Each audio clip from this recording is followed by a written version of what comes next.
নমস্কার। হরে কৃষ্ণ। রাধে রাধে।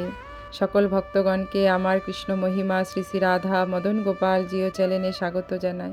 আমার গুরুদেব প্রপার স্বরূপ গোস্বামীর আতুল চরণে ভক্তিপূর্ণ প্রণাম, মাতা পিতার চরণে প্রণাম, সকল সাধুগুরু বৈষ্ণব ভক্তগণের চরণে প্রণাম জানিয়ে আজকের ভিডিওটি শুরু করছি।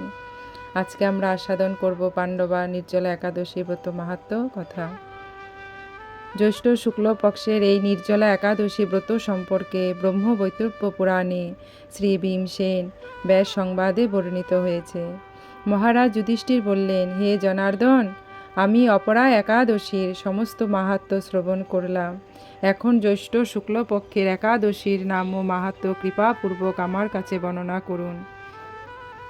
শ্রীকৃষ্ণ বললেন, এই একাদশীর কথা মহর্ষি ব্যাসদেব বর্ণনা করবেন, কেননা তিনি সর্বশাস্ত্রের অর্থ ও তথ্য পূর্ণরূপে জানেন। রাজা যুধিষ্ঠির ব্যাসদেবকে বললেন, হে মহর্ষি দ্বৈপায়ন, আমি মানুষের লৌকিক ধর্ম এবং জ্ঞান কাণ্ডের বিষয়ে অনেক শ্রবণ করেছি। আপনি যথাযথভাবে ভক্তি বিষয়নী কিছু ধর্মকথা এখন আমায় বর্ণনা করুন। শ্রী ব্যাসদেব বললেন, হে মহারাজ, তুমি যেসব ধর্মকথা শুনেছ, এই কলিযুগের মানুষের পক্ষে যে সমস্ত পালন করা অত্যন্ত কঠিন, যা সুখে সামান্য খরচে অল্প কষ্টে সম্পাদন করা যায়, অথচ মহাফল প্রদান করে এবং সমস্ত শাস্ত্রের সার স্বরূপ, সেই ধর্মই কলিযুগে মানুষের পক্ষে করা শ্রেয়। সেই ধর্ম কথাই এখন আপনার কাছে বলছি।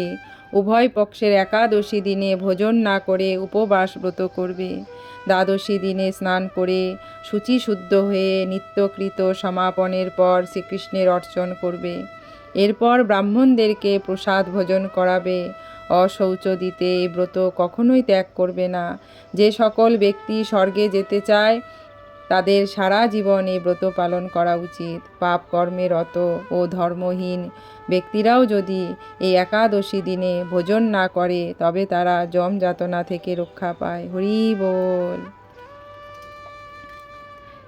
শ্রী ব্যাসদেবের এসব কথা শুনে গদাধর ভীমসেন অশ্বত্থ পাতার মতো কাঁপতে কাঁপতে বলতে লাগলেন, হে মহাবুদ্ধি পিতামহ, মাতা কুন্তী, দ্রৌপদী, ভ্রাতা যুধিষ্ঠির, অর্জুন, নকুল ও সহদেব, এরা কেউই একাদশীর দিনে ভোজন করে না।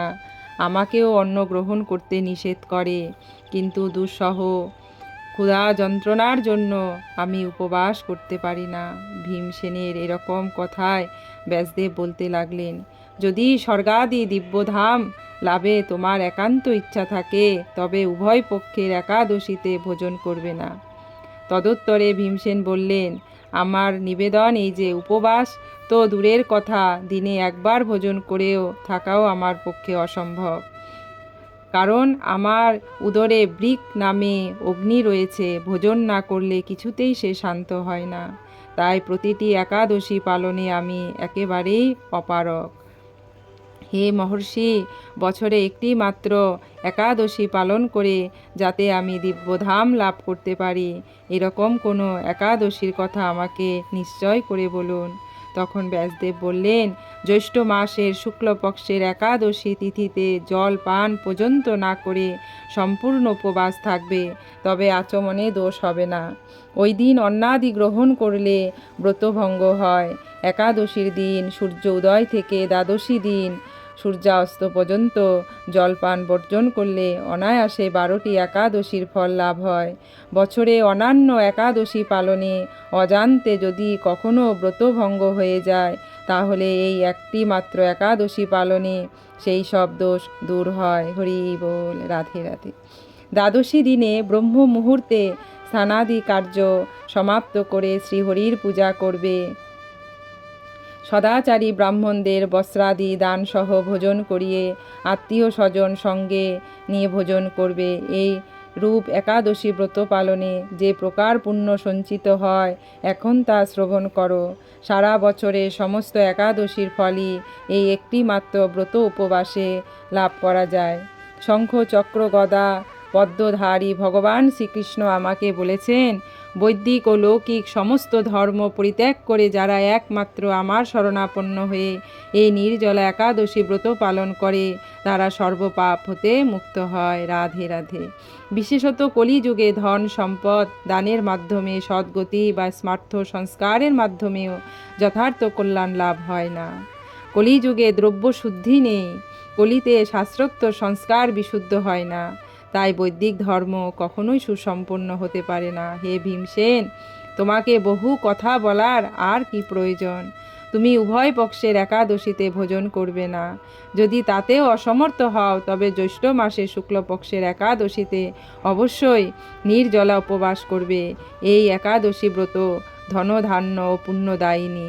যমদূতগণ এই ব্রত পালনকারীকে মৃত্যুর পরও স্পর্শ করতে পারে না। হরি বল। পক্ষান্তরে বিষ্ণুদূতগণ তাকে বিষ্ণুলোকে নিয়ে যান। রাধে রাধে। শ্রী ভীমসেন ওই দিন থেকে নির্জলা একাদশী পালন করতে থাকায় ওই একাদশী পাণ্ডবা নির্জলা বা ভীমসেনী একাদশী নামে প্রসিদ্ধ হয়েছে। এই নির্জলা একাদশীতে পবিত্র তিথিতে স্নান দান জপ কীর্তন ইত্যাদি যা কিছু মানুষ করে তা অক্ষয় হয়ে যায়। যে ব্যক্তি ভক্তি সহকারে এই একাদশী মাহাত্ম্য পাঠ শ্রবণ করেন তিনিও বৈকুণ্ঠ ধাম প্রাপ্ত হন। হরে কৃষ্ণ, হরি বল। রাধে রাধে। ফলে আমরা একাদশী মাহাত্ম্য কথা শ্রবণ করলাম। কত পূর্ণ ফল ভগবানের এই নিষ্ঠা বিধান, তার শাস্ত্রবিধান মেনে চললে আমাদের সমস্ত কলুষিত দূর হয়ে যাবে। আমাদের মধ্যে জ্ঞান গঙ্গা সৃষ্টি হবে, যেই গঙ্গার দ্বারা আমরা ভেতরের সব মলিনতা দূর করতে পারবো। তাই প্রবাহমান জ্ঞান গঙ্গা যেন আমাদের অন্তরে প্রবাহিত হয় গোবিন্দের কৃপায়, সকল সাধুগুরু বৈষ্ণবের কৃপায়, মহাত্মাদের কৃপায়।